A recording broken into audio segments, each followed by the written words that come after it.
Hello all, Shadwell here, ready to talk about the next film in my collection, 12 Years a Slave from 2013.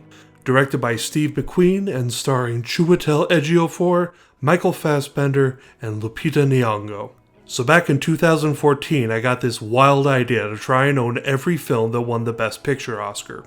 I started with the first film to win Best Picture, Wings, which was actually called the Outstanding Picture back then in 1929. And then I bought the newest film to win the Best Picture Oscar, which happened to be 12 Years a Slave. I had never seen either film, and although I still haven't watched Wings, I did attempt to watch 12 Years a Slave after purchasing it. I made it 48 minutes in before having to turn it off, not being able to handle it. This film is by no means an easy watch, and obviously not for the same reason as a film like A Candle in the Dark, which I reviewed earlier.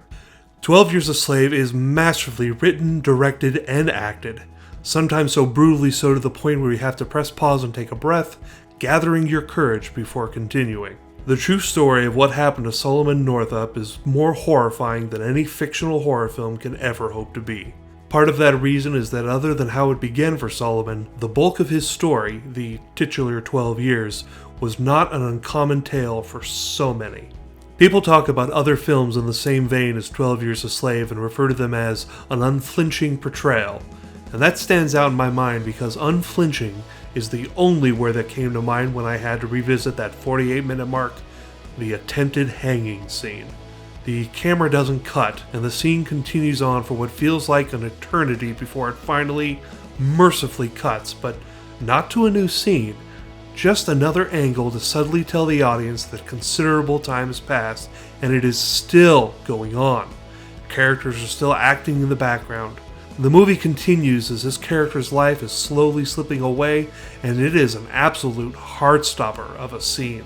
Even though I did successfully get through the film this time, I probably won't try again anytime soon because it is a struggle to make it all 134 minutes. But it is in my collection for the Best Picture collecting purposes that I had mentioned earlier. This film gets an A because even though I could have used some kind of reprieve during it, I understand that not giving the audience a reprieve was kind of the assignment. Thankfully, things are going to get much lighter next time as I review the 1960 original version of 13 Ghosts. See y'all then.